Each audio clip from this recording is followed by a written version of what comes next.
Let's go over the interface. When you first open up a new project inside of Fuser, this is what it should look like. Fuser's main feature is its workspace, what we call the canvas. Fuser's canvas is powerful. Here you can add text, image, video, audio, and 3D, along with your generation models, and they appear as nodes. I'm going to drop in 3 images here so you can get a better sense of what Fuser looks like populated. Next is the title bar located on the top left corner. You can double click on the title to rename it. If you select on the Fuser icon, that will take you back to projects, and if you click on this drop down, it will give you a context menu for all of the functionalities of copying, pasting, deleting, undo, redo, as well as documentation and project and preferences. On the left is your toolbar. You can think of the toolbar as anything you'd like to add to the canvas. That includes nodes, assets, and templates. If I select the first icon, I open up the nodes panel. The nodes panel is where you can search for any available node in Fuser. Let's start by searching for Gemini, which is essentially Nana Banana. So I can select that, and if I hit enter, it will be populated onto the canvas. Additionally, if you want to search for certain nodes through filtering, you can select LLMs to filter all the LLMs to the top, as well as image generation models, video models, audio, and mesh, which is 3D. Now, let's say you don't know what model you want to use, but you do know, for instance, that you want something that can input an image and can output a video. This is a really good filter for that. For input, if you find image, you can say, I want to be able to input an image, and I want to be able to output a video. This will bring up to the top all of the available models in Fuser that support taking in an image and outputting a video. And you can do that across all of these modalities.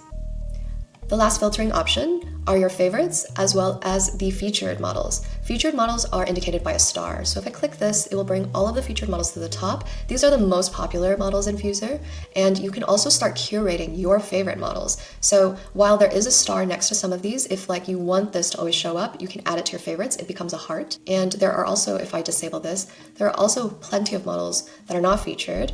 Let's just say I want Gemini Chat, and I want a background remover.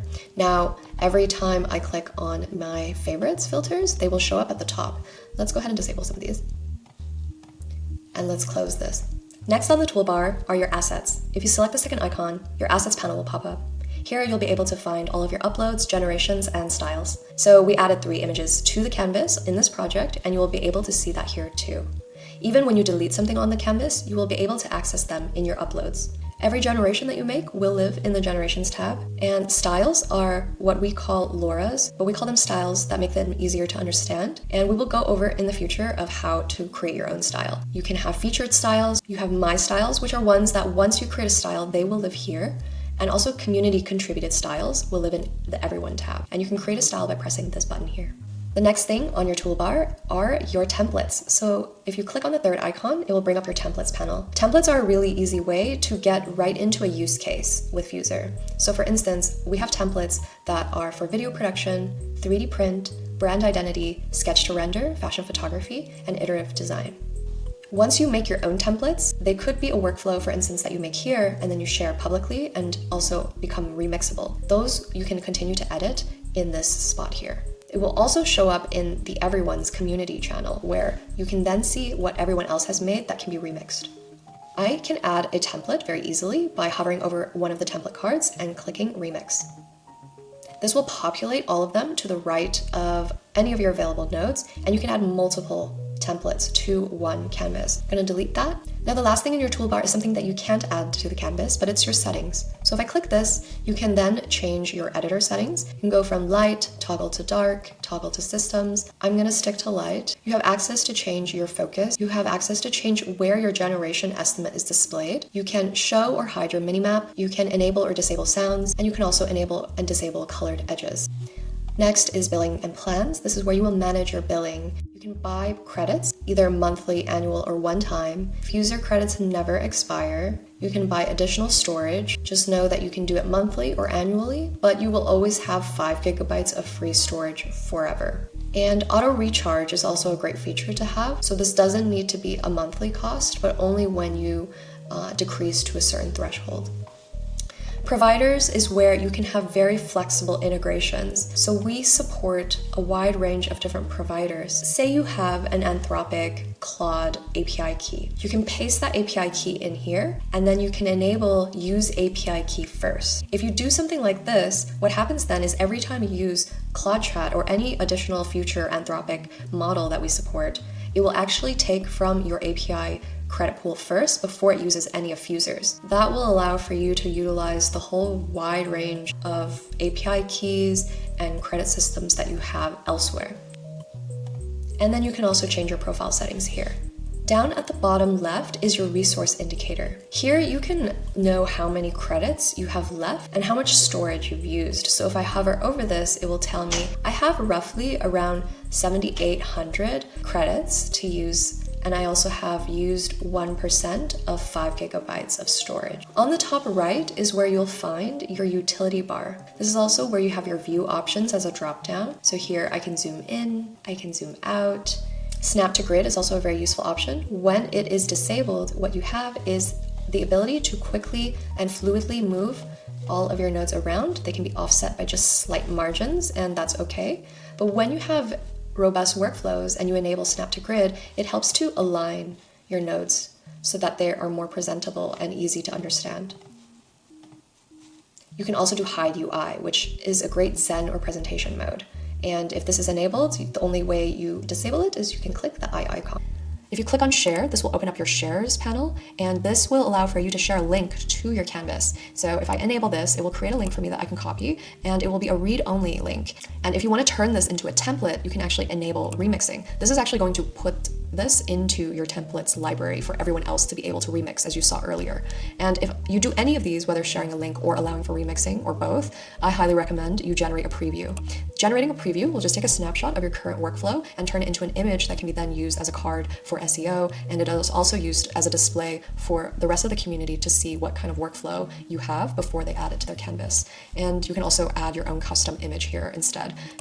I highly recommend as well creating a very detailed title that you can use and also a description. I'm going to now just disable these.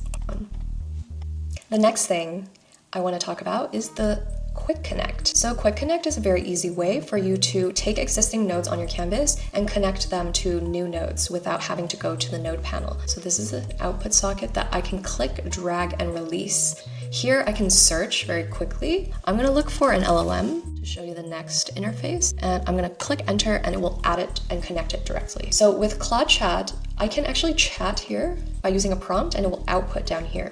I can, for instance, say, describe this image. And now if I hit execute, it will look at this image that's connected to the attachment socket and output what it sees. This image shows a soft blah, blah, blah, blah. The other really cool thing about chat nodes is, say you are zoomed out quite a lot. That's very hard to read, and this is also not the best way to be in a chat conversation. So down here at the bottom, you can click continue to chat, and it will expand into a more readable, friendly interface to have access to your chat history as well as have a conversation. So here I can say, generate a text prompt for Kling video that turns this image into a 360 video. Print only the prompt. And I'm saying that so that I can just take that prompt and directly pipe it into Kling. Press enter, and it will produce this too. And I continue to have a conversation with it, but I'm actually gonna use it as an output. So I'm gonna close the chat, and I can see here that it has generated the prompt for me. I'm gonna take that, do another quick connect, select Kling, and here I can then show you the last interface. I'm gonna also connect the image prompt, why not? If I select on a node, you can actually see how many hidden properties there are. All of these are properties. So prompt is a property, image prompt is a property, model and duration are properties. If I click this, it says 4 hidden properties. There's also a shortcut, which is Shift-P. If I click this, it will open up the properties panel.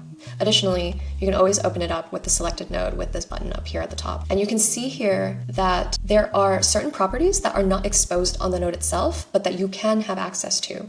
Just helps reduce the cognitive load to remove it from the node, but it's still very important to keep all of these functions of the model. So for instance, Kling gives you the end image, and if you want to expose the property on the node, you can actually toggle this on and off. So by default, if this is off, it's a gray outline circle. If I click it, it will become colored outline. And you can see here now it's added as well to the node. And I can easily collapse all of these from the nodes to clean it up, or I can expose all of them and I can chain things together when it comes to the properties as well. So let me close that. That goes over Fuser's interface. In the next video, we're gonna go over how to navigate Fuser.